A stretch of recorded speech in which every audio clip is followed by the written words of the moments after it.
Hello and welcome back to Up the Villa podcast. Welcome to Transfer Hub, your home of Aston Villa's news, rumours, daily news, you name it, you'll find it on this channel. And like I've been saying the last couple of episodes, Villa are starting to cook in the transfer window. It's hotting up.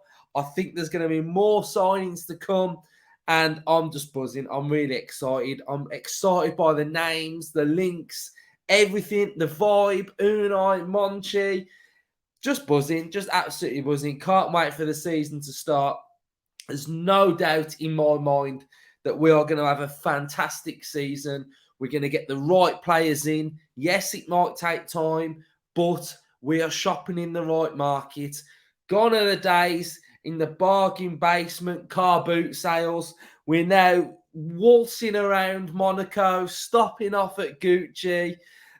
So we are doing bits and I absolutely love it. So up the Villa. Right, let's get into this one then. This one is an exciting one.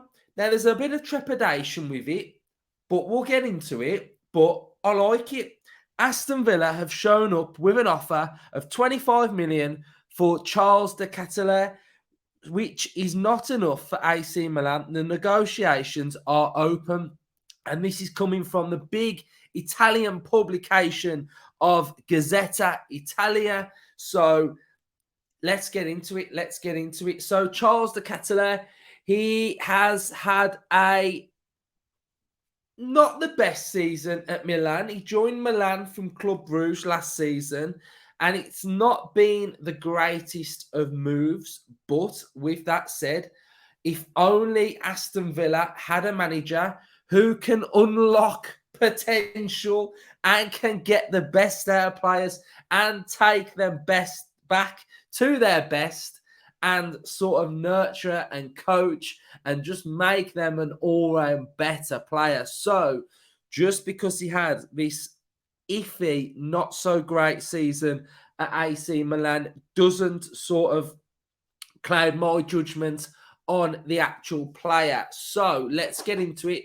Like we always do on Transfer Hub, let's get into the player profile. Let's find out a bit about his playing style, where he can fit in at Aston Villa, and just get my all-round thoughts. So 22 years of age, left-footed, has a market value of 20 million.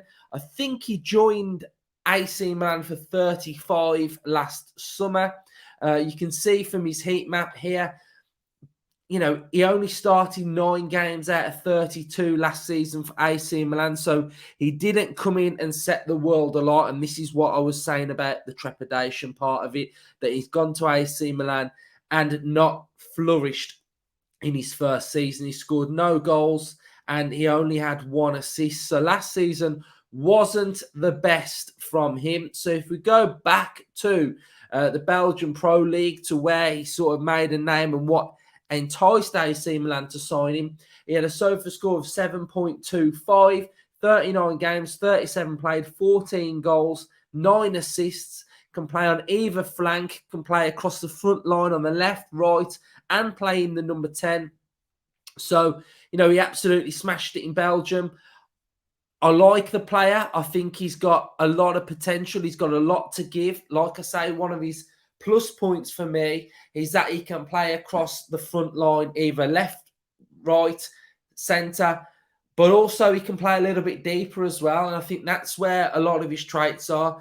He's got sort of like a big stature on the football pitch, but his footwork is really, really good. I would say his footwork is one of his best attributes as well.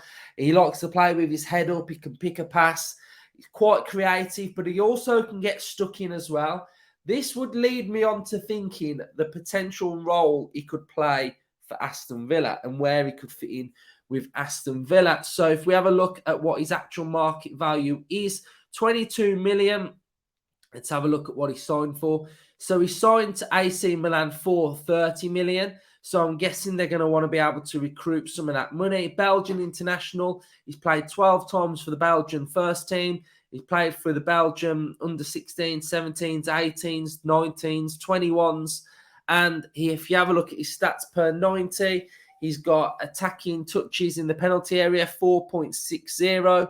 He has got progressive passes, 4.40.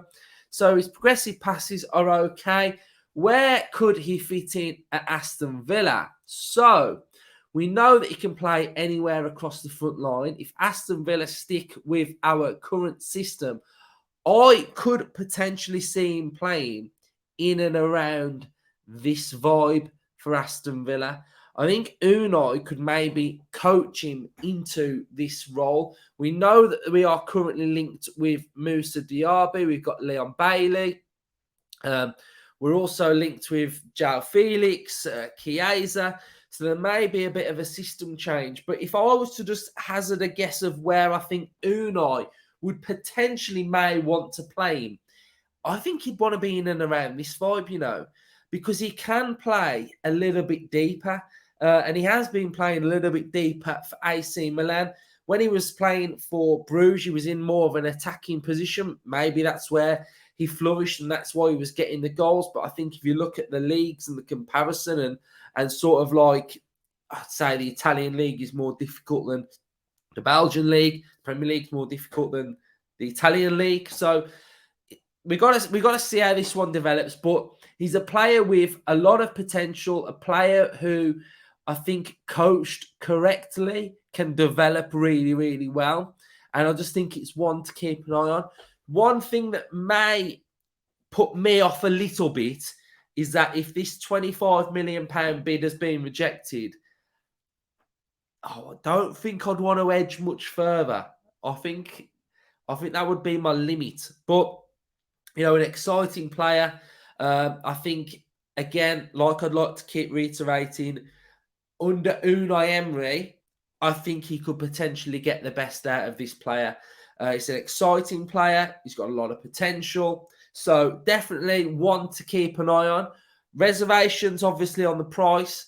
But I think if we are recruiting in the certain areas that I think we are recruiting in, for me, personally, I do think we still need another central midfielder.